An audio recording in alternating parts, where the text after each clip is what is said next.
Well, good afternoon, National Museum of American History, Smithsonian colleagues, and museum community friends. Welcome to the Smithsonian Staff Learning Series hosted by the National Museum of American History. The series aims to explore the latest audience research, trends, and activity so we can apply these insights to our audience-based work.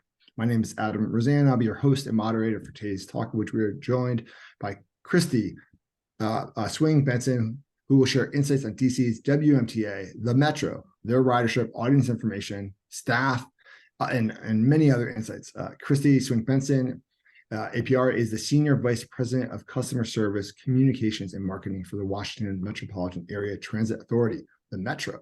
She leads a team of professionals focused on improving the customer experience through clear and concise messaging.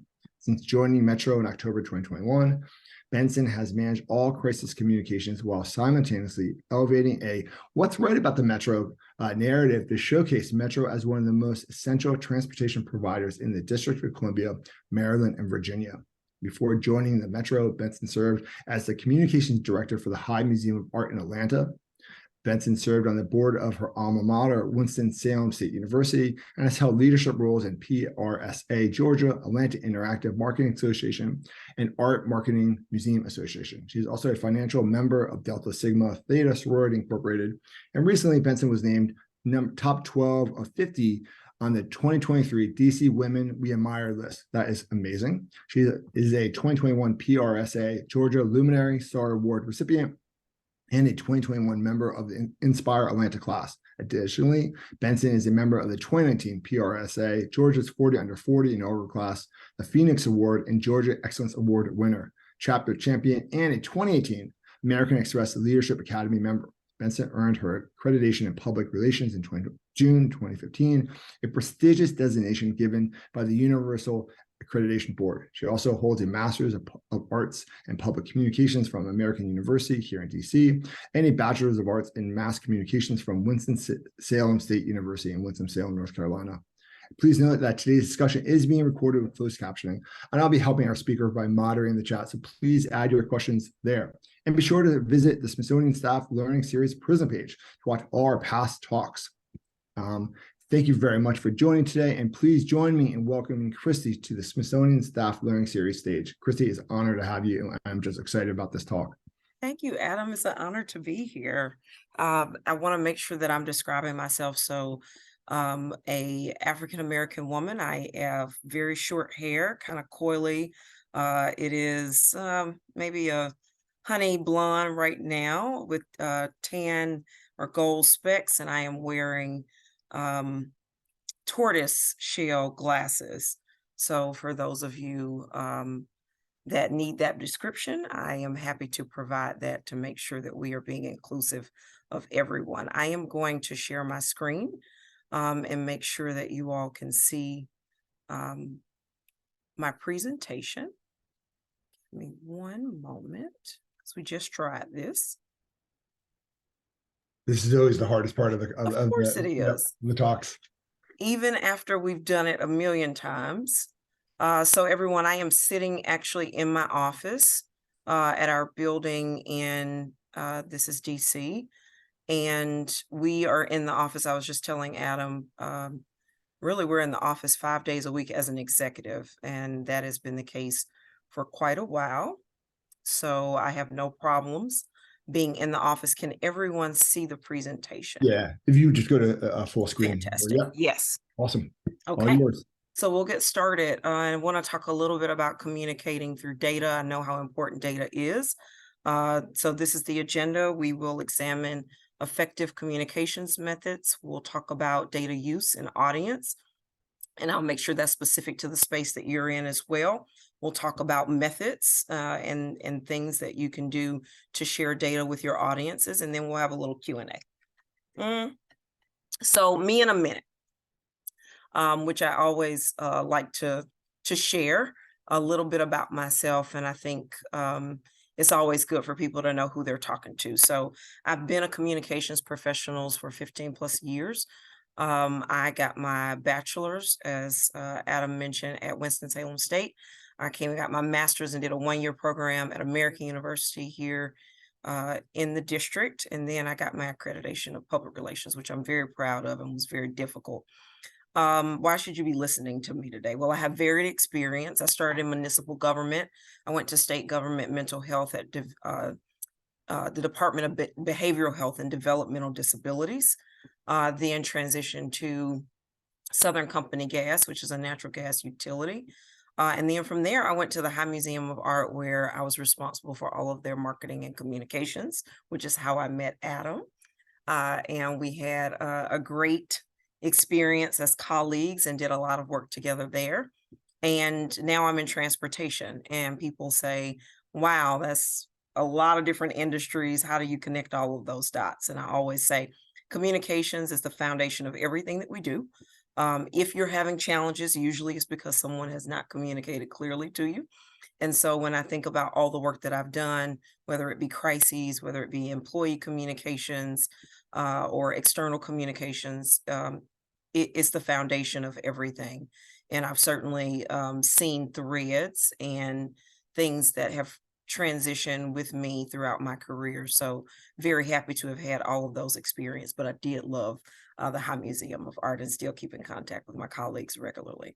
Again, I have had a lot of different experiences. So love the crisis communications aspect. Think that your employees is your most important individuals to communicate with, to make sure that they are sending the right messages and that they even know what the organization is doing. Love the marketing piece, and certainly customer service was a huge focus.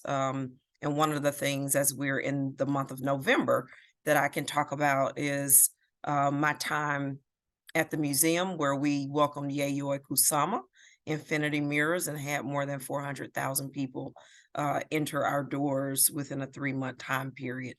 And I was responsible for the customer service and making sure that everybody had a great experience before they ever hit the door. So really proud of that experience, once in a lifetime experience through the museum when you get an exhibition like that. So it was very, very much fun. And the other thing that you'll know about me is that I love Michelin restaurants. So I have eaten my way through DC. I'm very proud. I'm from Atlanta. And Atlanta just got 5 Michelin star designations in the month of October. So really proud that they are recognized and are now on the map. But I will travel for food. So if anybody wants to invite me, you have my word on that. So let's see, okay. So Metro, we are one Metro. For those of you that don't know, people think about Metro and they think about the subway system, but we really are more than that. We are Metro Rail, we're Metro Bus. We have an access area where we make sure that individuals who have accessibility needs can get to where they need to go. And we also have our Metro Transit Police Department. So all of that encompasses Metro, and it really is an engine when it comes to serving the region. So if you didn't know, 12,000 employees, BC means before COVID. As you all know, a lot of things have changed since COVID, but I think specifically in the transportation industry, and you may be hearing about this now, there are certainly financial challenges that are cropping up a lot sooner because of COVID. And certainly we're talking about what is the appropriate way to fund transit, because it is so necessary within the region. So before COVID, we had about 1.2 million riders daily, and that encompassed both rail and bus. We're right at about 800,000 riders now. So we have rebounded pretty nicely. More on bus, we're 100% of where we were pre-COVID on bus, but on rail, we're still making up that ground, and we have a little ways to go. So the way this works is we have an operating budget, which is all about service and the people who work for Metro to make the service move. And we have a capital budget, which is all about our construction. So if you ride, and I do, I'm a Yellow Line rider. I live in Pentagon City, right next to Amazon's headquarters.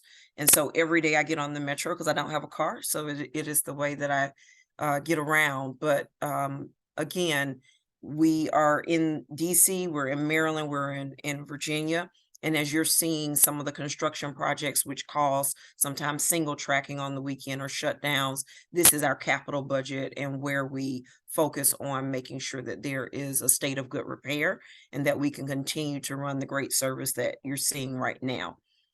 We get additional capital funding support from the federal government, which is currently in question. And then we also have a subsidy that we get from the jurisdiction. So DC, Maryland, and Virginia all pay into that subsidy, which is how we determine what their portion of the operational budget will be. It's very interesting, but in order to do that, we need data. So that brings me to kind of communicating effectively and making sure that we're talking about the right data. So I pulled this slide specifically because I know Smithsonian is a huge attraction for tourists, right? Most people, when they come into the district, are looking for a museum, they're looking for an experience, and we certainly have a lot to offer for them. So if you look at this, we look at our entire system, and there's 98 stations within our system. We have about 1,600 buses, and we're running that bus service every single day. But this is specifically related to our rail system. As you can see, these stations around Smithsonian are really well used. So Metro Center, 56%, and this is how it has grown since we've come out of COVID. Federal Triangle, which is right where the White House is, a lot of people use that station, 36%, Smithsonian is 31%, and LaFont is 52%. And so you see the surrounding stations, there's people coming from a lot of different places just to make sure that they can have these cultural experiences when they come into the region. So we looked at, I asked the team to pull some information related to Smithsonian specifically. And what we saw is that it is a station that's, most focused on visitor ridership. We see this pattern, and if you look at Labor Day to October 30th, Smithsonian averaged what we call entries, which is when people enter the system, about 4,500 entries on the weekday. And then you can see that gets increasingly higher on the weekend when people are traveling and looking for things to do. Smithsonian ranks 33rd amongst all the 98 metro stations that we have. But on the weekends, that jumps to 9th on Saturdays and 11th on Sundays. So as you can see, as we think about communicating with people, the stations, Metro Center, you can walk easily to the mall, Federal Triangle, LaFont, all of those stations are really feeding into Smithsonian Station, and you can see how many people are constantly going through that station on a weekday and a weekend basis. So I just wanted to pull that. I thought it was really interesting.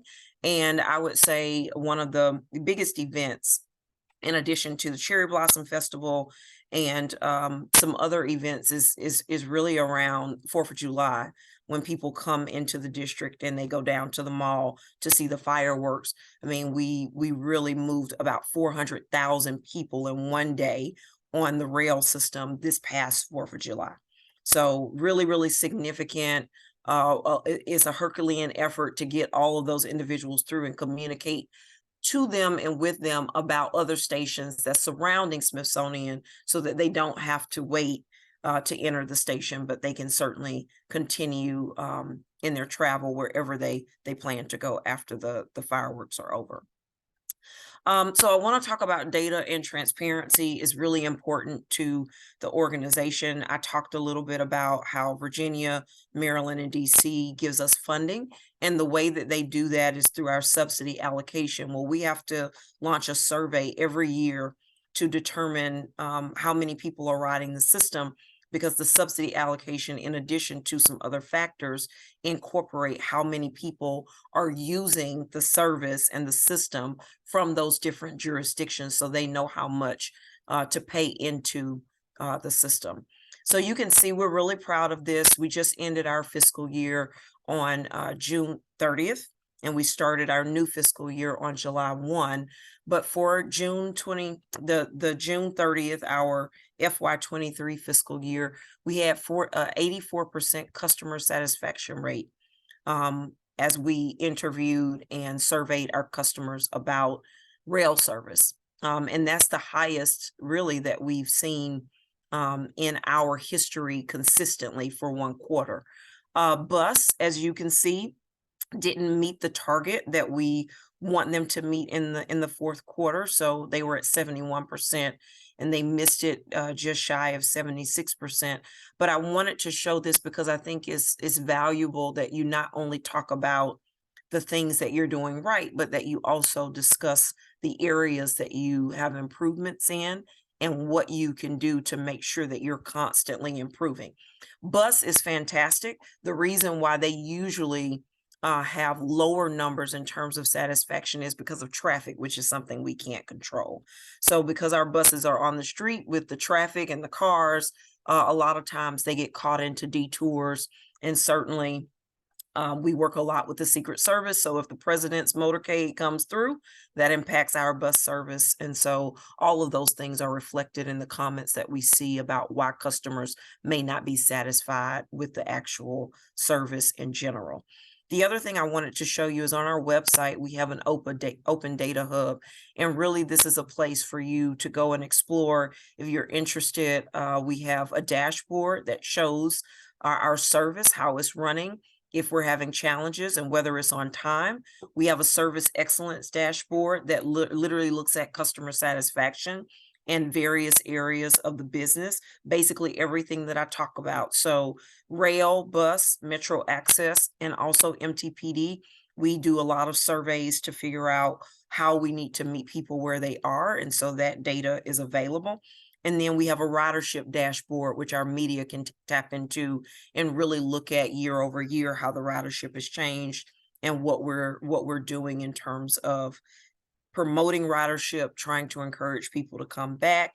And it's certainly, we feel like we're doing our part from a sustainability standpoint, because if you're riding Metro, then you're not putting carbon emissions in the air. So we certainly want people to do that. And these are all the ways that we show data and share data to ensure that people have a very clear picture of what we're doing. So let's talk a little bit about kind of communications and the foundation by which we look at things. And that's through the lens of audience, narrative, and the channels by which we're going to share them. So when I was at the High Museum of Art, we talked a lot about storytelling, a lot about really extending the narrative beyond the gallery space. So people walk into a museum, they interact with an special exhibition, maybe they interact with the permanent collection, and they leave, and we want them to share those experiences so that the next person will say, I want to go to visit this museum because you've told me of all the wonderful things that's happening. So we know how important it is to focus on who your audience is, what you want them to know, and then use of channels, because for most organizations, the budget is not in abundance. So you're looking at various ways to get your message out there and be cost effective. So certainly there's the paid media, but we really focus a lot on our owned channels within this transportation space. And how can we tell the stories that the media may not be interested in now, to make sure that we are sharing with people what we're doing and where we are. So the audience is important because for us, we have several audiences. We have our stakeholders, we have our customers, we certainly have our political officials, and there are different messages for different individuals. Again, we use Twitter a lot to communicate service impacts. We also use Twitter a lot, and which is now, X. It's so tough for me to say Twitter formerly, or X formerly known as Twitter. But we do quite a bit of storytelling using that platform. We also use Instagram, of course, for the pictures, which are great. We use it for reposting when people are super excited and sharing with us how Metro got them to their destination. We use our LinkedIn pages to share a lot about our employees and the work that they do and the pride that they take in that work. And so again, all of these channels are, I think, are important for audience and for narrative, and for those of you that may not have the budget that you want to do some of the things that you want to do. So I talked a little bit about crisis, and that crisis has followed me throughout my career. And I experienced quite a few crises in the museum space. So a lot of people think, oh, you went to the High Museum of Art, you didn't have any crisis then. No, actually had quite a few crises, and they look different, but they certainly are the same, and they certainly deserve the same amount of attention and respect, because they can certainly be damaging to your reputation. So 3 types of crises: emerging, immediate, and sustained. Emerging, I like to think of as crises that you see starting to form, right? You hear something, someone says something, emerging for you all in the government space is the fact that Congress is going to possibly be faced with a shutdown if they don't figure out the budget. So that would be a crisis, an emerging crisis. How are you planning for that shutdown? Because if the government shut down, a lot of museums won't be open to the public. An immediate crisis is something that just happens. That could happen. We have those daily. It could be a service crisis for us. It could be something that we're just not well aware of, and then it just happens and we have to respond. And then the sustained crisis would be the derailment that we experienced in 2021, which was actually my first day of work. So I always tell people I have the absolute best, probably, and worst first day of work story. But that's a sustained crisis because it was ongoing for almost over a year. And we are really coming out of that and starting to see the other side of what that looks like for us. So one of the things that is consistent is making sure that you share the work that you're doing. First of all, you want to respond. You want to let your audiences know that you know something's happening. And then you want to kind of provide, I say, show and tell, giving them a behind the scenes look at what you're doing to make sure that they understand that. When people can see it, they tend to identify with it, and they tend to better relate to the work and be a little bit more empathetic. So this was immediately following the 2021 derailment. I got our leadership team to allow media to come in and actually see the type of measurements we were taking with the 7K fleet. So I'm going to play this and hope that it cooperates.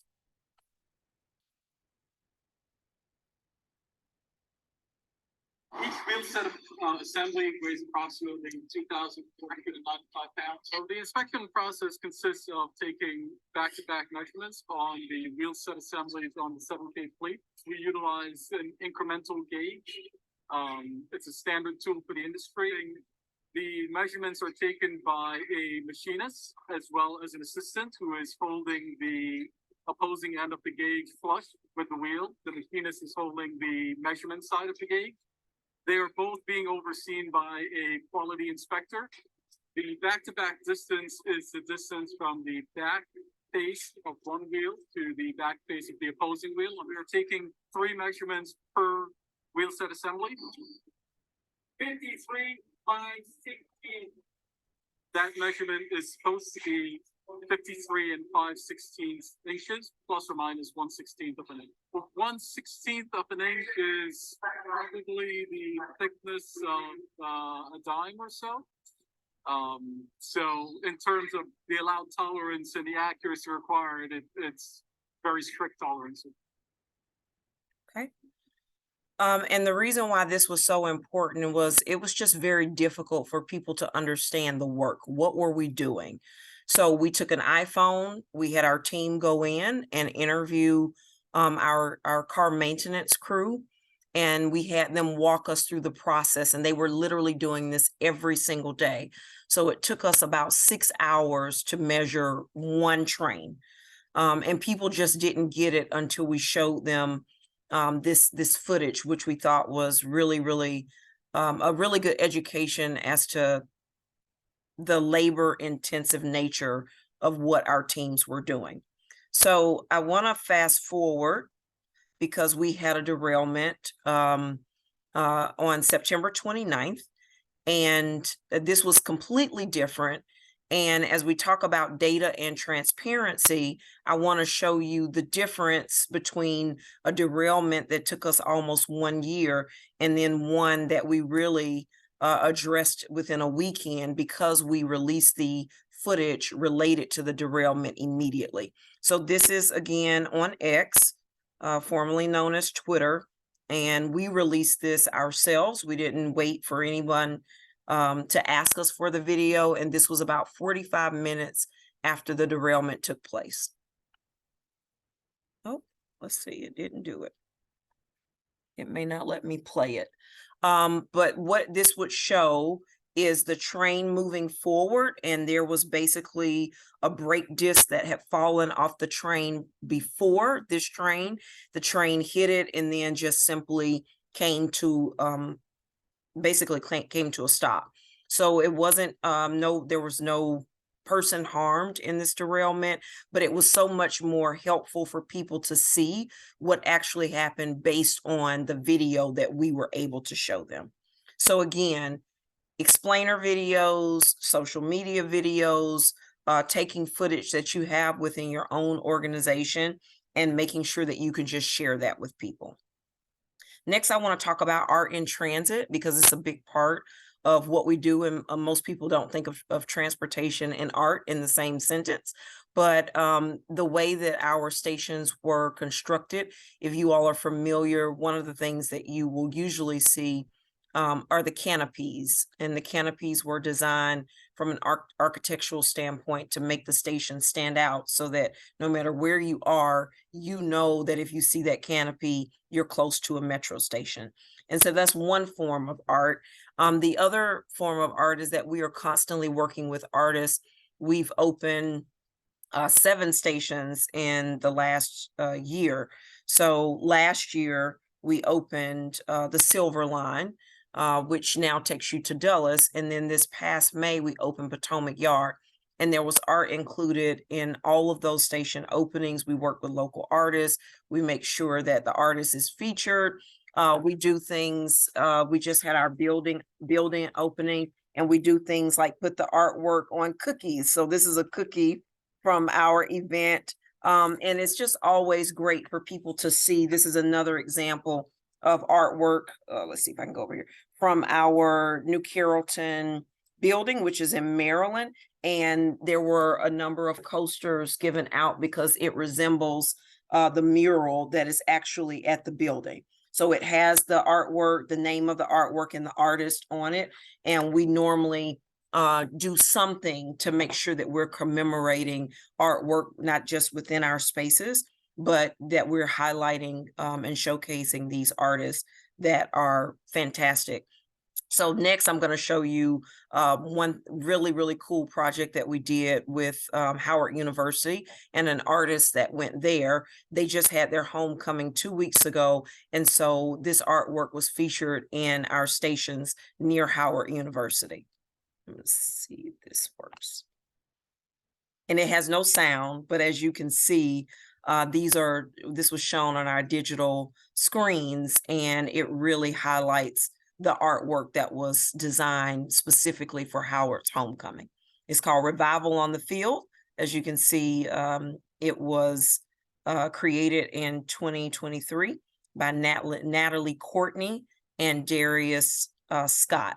So again, we can do a number of different things. We have physical art in our buildings. If you ever get a chance to come over to 300 7th Street in downtown DC, and we also have digital art that we work with that can be displayed in our stations. So it's always very cool, and it's always very fun to do these different projects and to really highlight how art beautifies the station and is certainly a part of the region. So I'm wrapping up so that we can have some dialogue, but I did want to give you all some rules for the road. As we've discussed, it's really important to understand your audience, no matter who that is for you. It could be your board members, it could be certainly your customers that are coming through the museum, it could be living artists that you're working with to install various exhibitions. But whoever your audience is, make sure you understand what's important to them and what you're trying to communicate. One of the things that we've learned is to be creative. It doesn't have to be fancy. It doesn't have to be shiny. It can be low tech, and people are okay with that. So, it's okay to try again as you think about ways that you can get your message out and the channels that you would use to do this. I always say, tell everyone, everything all at once. It keeps you from having to say the same thing or forget what you said. So we do that in a number of ways. We make sure that we record a lot of our press conferences or the things that we do from an events perspective with the media, and then we post those and share those out on all of our channels. So it really helps us to just share our message, and there continuing to be a cadence and a drumbeat to do that. You all heard me talk about it. Maybe you remember when you were in kindergarten or first grade and you had show and tell and you brought your favorite stuffed animal. Well, it's the same thing as adults. We need to show and tell people what we're doing so that they understand the nuances of our work, whether that's behind the scenes for an exhibition that's going up. And I know that, curators get very, very squeamish about showing the thing. But one of the things that we learned during COVID was showing behind the scenes was really key, and it did not prevent people from coming into our space and seeing it, because it's a different experience. So I always say, if you can show it and tell it, please do that. Document your wins as you all are looking at different things. We have a number of different employees that work here. Metro is quite the engine. So we have a medical team, we have a weather team, we have communicators, we have engineers, we have economists, we have people that do a lot of different things to make the work that we do really the customer excellence that we expect to make these trains and these buses run. So document your wins. Make sure that if you try something that is interesting and creative, that you're sharing that with your leadership, that not only are you proud of it, but you're showing them how these wins help to further the narrative for your organizations. And certainly be vulnerable. There are times when things don't go well. We apologize. We say that's not the intent. We certainly don't want to upend anyone's day because we're having a service issue, but we are in the service business, and there are going to be times when you are challenged by unexpected things. So we're vulnerable in those moments. We talk about things that we can do better. We certainly tell people when we're proud of something, but we also share when we've missed the mark. So I hope all of this has been helpful, and that you will be riding Metro, a bus or a train, or scheduling a Metro access ride if you need that. And certainly we welcome you to come back on the system and try it again if you haven't been in a while. Kristie, I feel like this was a master class in communications, but also really fascinating to see and hear and learn about how the Metro thinks about communications and all those pieces. So really, I think we need to get this out to professionals and students alike, so they can learn a little bit about how communications works. But I want to dig into a few things. I know some folks put in some accolades and some questions, and we're going to get to those. If you're with us, please put your questions in the chat. But let's talk a little bit more about the riders. What do we know about the riders? We saw some great stats, and you're going to share that link with us. But who are the riders? What data do we know about them? And then I want to talk a little bit about the staff, the 12,000 folks. Okay, so I will tell you, before COVID, the majority of our ridership was made up of federal employees, right? Those individuals that were going to the office every single day and taking Metro into the city and maybe taking Metro back out to the suburbs. That has changed quite a bit. Federal employees have not come back. You heard me say that I'm in the office 5 days a week, so I'm on the service 5 days a week, but not everybody has that schedule. So because there is such varying degrees of telework, right? Some people are in the office 3 days, some one, some are once a pay period. It's really interesting the way that that is shaken out, and we expect that people will continue to keep these schedules. What we are seeing is unique ridership. So individuals that are not federal employees, that are not riding the system just to go to work, but individuals who are riding the system for leisure, for sports, just to go out to a restaurant. And it actually is really refreshing because the unique riders continue to grow and to change. And so we haven't had federal employees come back in the way that we would hope, but we are encouraged by the unique riders, and that lets us know that this is not just a commuter. Their people are not just using it to commute, but they're using it for life situations. So that's really encouraging for us. That's fantastic. And I wonder if you can talk a little bit more about just how let's talk about like those within the DMV, but then also think about tourists to the region. Sure. How are those that live in the DMV thinking about the metro, whether it's the parking, the bus, the subway, or any of these access things, and in terms of getting their information, in which we as the Smithsonian might participate in that. What's that look like for the metro and the DMV? So we're really interesting in that we're always collecting data, and we are in what we call the public participation plan, which is a Title VI. I don't know if museums are required to do it, but anytime we make a change that may impact service, we have to go out with a survey and figure out how that really does impact our customers, especially those who are low income, or maybe underserved in the areas that transit goes or doesn't go. So it's really interesting. We've utilized, if those of you who use the transit app, we recently launched a survey on the transit app, which allowed us to reach 30% low income individuals, which is really unheard of. We were certainly surprised by that. You usually get anywhere from 8 to 10%. So for us to be in the 30% range was eye-opening, and just lets you know that you need to think about all the things that you use to reach your customers to ensure that they can speak to you and share with you information related to how the things that you do or what you do impacts them. So we certainly have that, and we're seeing that. We constantly have street teams out. We translate our messages into Spanish and English, especially within our stations. But then if you go to the website, there are other ways that you can get those translation services. So again, we're thinking about everybody that we touch.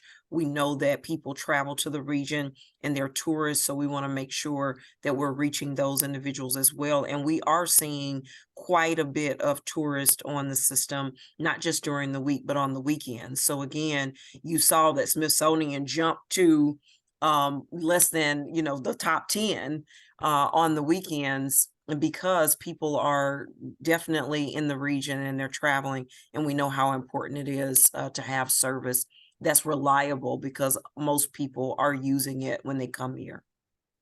That's great. Let's take a question. Holly from the National Air and Space Museum says, I saw something that had a number of potential scenarios to adjust the route map, specifically adding new tunnels for the Silver Line in DC, moving stops north of the mall.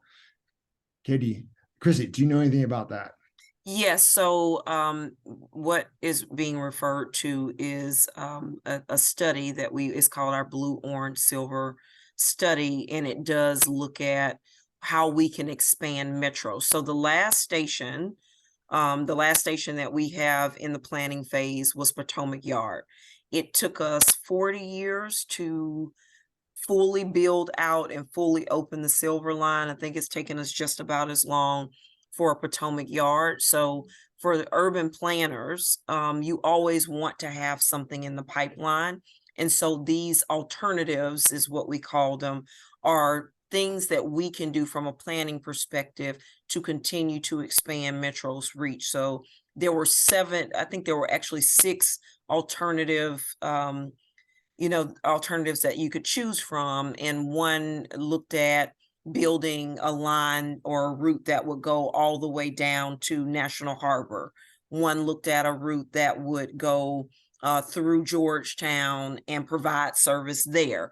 So there's a number of things that we put out for the public to comment on, because that helps us to build our argument around what people want, how much it costs, and then the planning to do all of those things, or one of those things is what we utilize to go before the board and say, this is, the public has spoken, this is what they've said, this is what they want, and this is how we need to move forward. So from a funding perspective, what that will look like long term. Got it. One of my colleagues makes a comment about your PA systems, and as a museum person yourself, I often know that, we really want our audiences to write those comment cards, to speak to a staff member. Tell me, how do you all in the Metro review, utilize comment cards, surveys? What's that mechanism? And what is the Metro's kind of what is your office's belief in kind of turning that information around and getting a response back? Anything that we can learn from here that would shed some light on what you all do that might be helpful for us? So yes, our performance and planning team is usually responsible for the data that I showed you in my presentation. We also have a research team, and all they're focused on is customer research. So they do customer research both internally, because you have those internal clients, and they do it externally. There's also a call center. So anybody who has a compliment, a complaint, they can actually log that officially with the call center. They can either call in, or they can chat us, or they can send us an email. And literally every month we document all of those comments, and we look at them, and then we go back to make sure that we're assessing what we can do to get better as an organization. But they are responding to, if a comment or a complaint comes in through X or even on Instagram and Facebook, they're real time watching the feeds and responding to people as they ask questions. And it's a situation where if we don't know the answer, we'll go and research it and we follow up. So there is a number of different things that could be happening. It could be something with someone's Smart Trip card. Smart Benefits is usually provided through the organization. Maybe something wasn't set right. So there's a lot of comments that we get, but we are looking at that, and we also are making sure that we take inventory of any calls that come in or texts that come in through my MTPD, which is an anonymous way for you to report something that you see. If you're, feel unsafe, or you see someone doing something that they have no business doing, those calls come in, those texts come in, and an officer will respond immediately. Sure. That's great. Carolina asks, can you talk a bit about the experience of building ridership at new stations? It's a great question, and please get your questions in. Yes. So Silverline, I guess, is the most recent example that I'll use. We actually went out to survey while the Silverline was being built before it opened, to understand people's knowledge of and awareness about where the Silverline would go. So a lot of people had never heard of Ashburn. Like, they had this perception that Ashburn was country, it was farmland, it was horses, and for anybody that's gone up there, is wildly developed, and it's growing fast, and you see that typically around metro stations, because people want to build and develop around public transportation. It helps to build the tax base in these different areas, and it's certainly an attraction for people who don't want to use a car and certainly want to be close to public transportation. So we went out with a survey, we brought that data back in, and learned that people had this perception about the Silverline the further away they went from Tyson's and the areas that people are more familiar with. And so we started to do a campaign to make sure that people had information about the developments that were in that area past Dulles Airport, what they could experience, how they could utilize the system and what they could utilize the system for. So before the station opened, there was only about 17% awareness of the fact that it was being built, that it was going that far out, what you could do. And after we opened the Silver Line, there was like 56% awareness around the Silver Line Great. and what people would experience. Yeah, that's So really that's a good. very good example of how we use data to inform our marketing campaigns and the spend that we were going to make in order to make sure that people were Yeah. aware.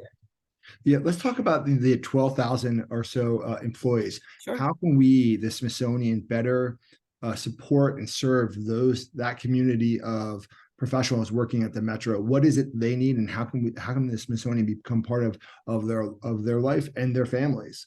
I'm all about a creative break. And quite honestly, you walk out of our building and the Hirshhorn is there, and you walk up the street, and there's just a lot of things that are at our fingertips. And so we have like I said, a whole health benefit department that looks at doing certain things. They do walks sometimes and schedule walks during the day to get people out of the office and to try to promote healthy lifestyle. But one of the things that I have often talked about is how do we get employees to go on a creative break to just take a walk down the street and pop into one of the galleries and Mm. really kind of decompress and then be able to come back and do the work that they have ahead of them, because they feel more refreshed and they feel like they've had that mental break within their day.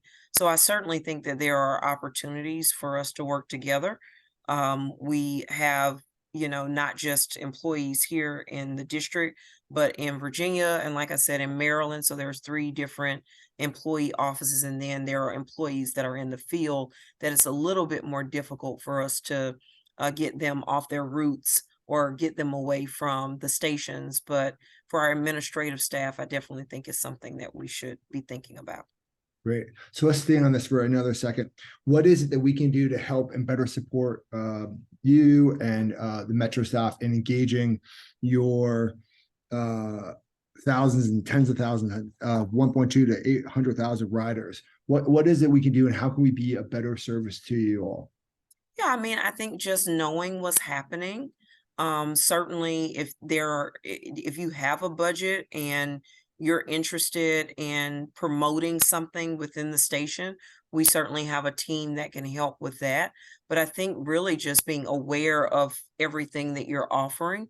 And we certainly we have a events team that tracks internal and external events for the region. So we are keeping our eye on events that we know will impact service so that we can ensure that service is what it needs to be for your event. So, think of Cherry Blossom Festival 2025 is going to be World Pride. We're already starting to think about those things and ways that we can enhance service and make sure that people feel welcome when they come into the region. Great. So how should folks at the various branches communicate with the events team at the Metro to let them know what's going on? There are programs, projects, activities such as this Friday and Saturday. As you know, it's one of your favorite programs, Food History Weekend, the National Museum of Yes. American History. I know you're excited. How do we do a better job to tell you all what we're doing? So Jenny Paxton is our external events coordinator. She's keeping her pulse on all the events that are happening in the region. So certainly Jenny is a person that you can reach out to, and I'll put her information in the chat. But just her knowing that it's happening, not only that is happening, but also how we can support from a service perspective. So if you have numbers or anticipated numbers of how many people you think will be participating, that's always helpful, because remember, it's not just rail service, it's also bus. So if there's going to be detours in the area, I think if there was a block party that was supposed to happen at the African American Museum of History and Culture, and I believe it got postponed, so it didn't happen. But we were certainly working with them to think about what that looked like for our bus routes and what we were going to need to communicate with customers to make sure that they were aware of the impacted routes for that particular event. So we're always happy to get that information. and anything that we can do to work more closely, more collaboratively. I always say we have newsletters that go out to our employees. You know, we just launched a recent newsletter on Halloween yesterday called Metro Express, which gives you an in-depth look at things that we're doing behind the scenes for Metro. So anything that we can do to make sure our customers are aware of what's happening is a good idea. That's fantastic. You mentioned 2025. Let's talk a little bit about 2026. I know you are so excited as a history buff and somebody who loves food. That's going to be the 250th anniversary of the United States. What do we start to do together, the Smithsonian and the Metro? How do we start thinking about planning ahead to both celebrate, commemorate, and assist all those who are going to in the DMV and those who are coming to DC for the anniversary? Yeah, I think certainly during that time, hopefully we'll have our new fleet that will be in service. So we have 8Ks that have been commissioned and are in the works of being built. So we hope that that is going to make sure that service is where it needs to be. But I think, Adam, just working together, understanding what all the events are around that a particular celebration, how can we make sure that people understand all the stations that will get them to where they want to be, so they're not just focused on one thing, and what are all the ways that we can get that messaging out, because we certainly put out messaging as you know, it helps to promote what's happening in the region. Yeah. Somebody wrote to me in a private chat and they said, what is an incident delay? So, Kristie, what does an incident delay mean to the Metro? It could mean a lot of things. This time of year, we have deers that are probably being pushed out of their natural habitat and onto our tracks. And so we may have a deer or some type of animal on the track that we are trying to get off. That could be an incident delay. It could be a service related issue, a mechanical issue with one of the trains where the team is going in to look at it. So that may be a delay. It could be a switch issue. We have a number of switches throughout the system that helps to direct our trains to where they need to go. If those get damaged in any way, sometimes that will cause us to have to do work. If there is some type of break in the rail, and our teams need to go in and do a patch until they can get in at night, that might cause delays. So there's a number of things when you're talking about the fleet that we have that could potentially cause a delay. Sometimes it's a delay because the transit police is looking for someone that has not done the right thing. And sometimes people, it's illegal to be on the tracks, and sometimes people will get down there for whatever reason, and we're trying to make sure that they don't harm themselves and get electrocuted. So it runs the gamut. But when you see that there's a service delay, it's necessary. Got it. Let's talk a little bit about the Metro as a place. One of the things I've noticed in my time being here, which is now over 5 years, is that I'm seeing more and more, not just advertisements and beautiful art at the stations, which you all should be congratulated. Really fantastic. But also I'm seeing 988, which for everybody in the chat, that's our next speaker in the learning series. We're going to hear from the head of 988.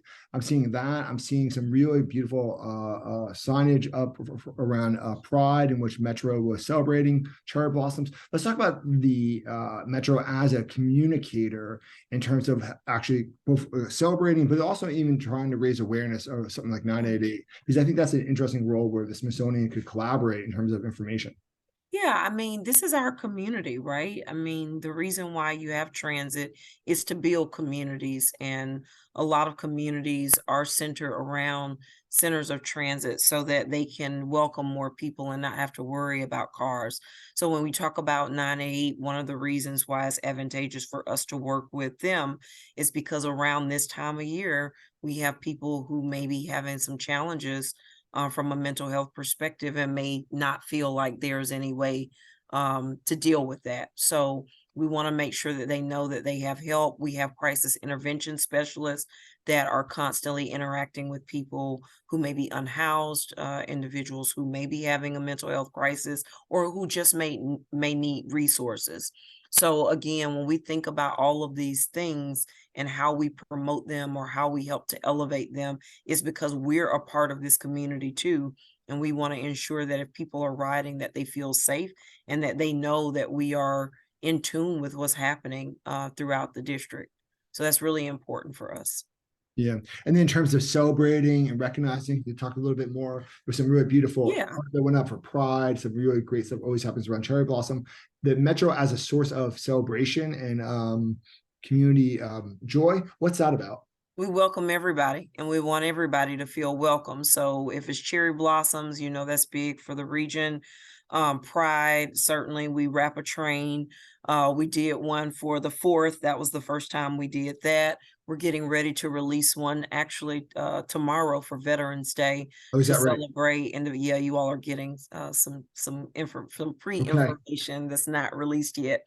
But we're gonna do a train and a bus to make sure that we're celebrating our veterans. We will certainly be looking at the holidays and how we can celebrate. So really, it's about making sure that we're celebrating the things that are important to the community and that everybody feels welcome to come into the system. And hopefully that we're spreading a little bit of cheer. We had a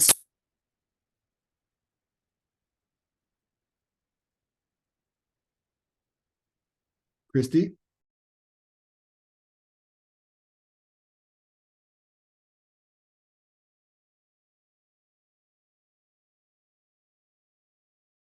and we certainly want people to think about Metro in that way. That's great. I lost you for a minute, but it sounded very positive. I certainly have Okay, I'm a lot of sorry. no, it's okay. I have a lot of ideas already for a wrap for the 250th. So we'll have to be talking about that. I wonder if we can dig in a little bit deeper and talk about some of the your audiences. Again, one of the things that you're known for is giving free ridership to children. And we talk a little bit about some of the different audience segments. And actually start to talk a little bit about breaking them down into some of the various demographics. And it's talking about children who are using this to get to schools, maybe college students. What do we know about these non-federal employees? Sure. So we have Kids Ride Free, which is our program for students in the district. So they get a card and it gives them access to ride transit, both bus and rail as much as possible. We recently launched Metro Lift, which is a low income program for those individuals who qualify for SNAP benefits. So again, we're constantly looking at ways. We have benefit program for our seniors. Any way that we can help individuals get access to public transportation, that's what we're trying to do. So we think about all the ways that we can be of service to them. And these programs are certainly ways that they can sign up to make sure that they can get where they need to go. And for those of you that missed what I said, because maybe it froze, these trains and wrapping these trains are about community and making sure that everybody feels welcome. So we're celebrating that. We want to bring a little bit of joy and spread some cheer during the time of year where it may be unexpected. And we certainly have received a lot of good feedback about it. Yeah, well, you heard it from me, and I think others would join me on this presentation. And thank you all for that, because it is nice to see some color down there and some things that are different. Can we talk a little bit about the Metro in terms of itself as an advertisement place? Well, that's really interesting that, it is a place where people advertise. Yes. So I'm wondering, how much money do you all kind of generate through that? And from the advertiser's perspective, what is it that they see in the Metro in terms of a place to kind of put their message? Clearly, you see this around major conventions or conferences or something. Right. So I wonder if we can talk a little bit about who the advertisers are and why are they choosing to put their dollars into the Metro, because it's interesting. So we work with Outfront. That is our kind of the person or the entity that handles all of these advertisements, and they go directly to them. They do have to vet the type of advertisement because we don't want it to offend anyone. But what we are seeing from a data perspective is that advertisers now are really more interested in bus because of the distance that it travels and what they feel the reach will be, right? There's more people out. Like I said, bus is 100% recovered from COVID. And so you're seeing more people out in the system. And I think they feel like their message and the reach of their message is getting a lot further. You asked how much we make. We don't generate a whole lot of money for an organization our size because we're a multi-billion-dollar organization. So I think it may be about $3 million with an M, not anything more than that. But we get a chance to do a lot of trade, relationships where we're not exactly changing money, but there are opportunities for someone to post take Metro while they're also, highlighting what their opportunity is for their event. So we work with a lot of different people, but it really is through Outfront Media. And again, it's a lot of opportunity for us to also advertise the things that we're doing because we have that relationship. Yeah. And so for those on this call who are interested in advertising or partnering, should they go to you or do they go to Outfront Media? Outfront Media handles all of that. And certainly there are trade agreements in place and there are other things that can be done, but they usually handle that and then it'll come back to us in terms of what the ask is. Sure. My colleague, Debbie Schaefer-Jacobs says, can we assist by possibly providing suggestions for images through our media and communications office for some of the community messaging highlighting holidays? Sure. Have Great. no issues with that. Yes. Tell me a little bit about because you are such a large employer. What is the career kind of pathways since you are hiring so many different types of positions, and are these positions for folks that are coming out of the DMV, and what kind of different kind of work is that? And again, how could we work with them? And then I'm also curious about your active duty and your veterans activity. So let's go with the types of careers first. So we have a very robust intern program. I think last year was the largest class, 62 interns. We do pay them and they get free transit benefits while they're working here. So it's a pretty sweet deal. If you ask me, but we have that, which oftentimes leads to permanent employment for those individuals who are right on the cusp of graduating. We also have an apprentice program, which a lot of people aren't familiar with, but it's an amazing way if you don't want to go to college or take that formal route, that you can be an apprentice and learn about escalators and elevators, all the thing. We have a lot of them and they constantly need to be fixed. So we want people in the pipeline that can help, us maintain our system. We hire bus operators. You have to be a bus operator to then become a train operator. So that's the first point of entry. We certainly have our Metro Police Department. I think is probably one of the hardest things that you will do to be a Metro Transit Police officer because they train for 9 months. They have to learn every single jurisdiction, the rules, and we have a lot of properties that we manage. So it really is something to see the academy that they go through and how prepared they are when they come out of that. So there are a number of different ways that you can enter the organization, certainly the traditional route. And then there are some ways that are a little less traditional that are certainly opportunities for lifelong careers. And so we encourage that all across the board, and people can find that information on the website under careers. Well, fantastic. I think we are at time, a few minutes over. So I want to thank you greatly for this information. Again, it was a master's class in communication. Really interesting to learn all the things that Metro does. And I think a lot of folks are going to join me. And thank you, and trying to follow up with you and your colleague in a better collaborating and partnering. And again, thank you for coming. And thank you to those who are on the call today. And we'll see everybody at the next talk. Thank you very much.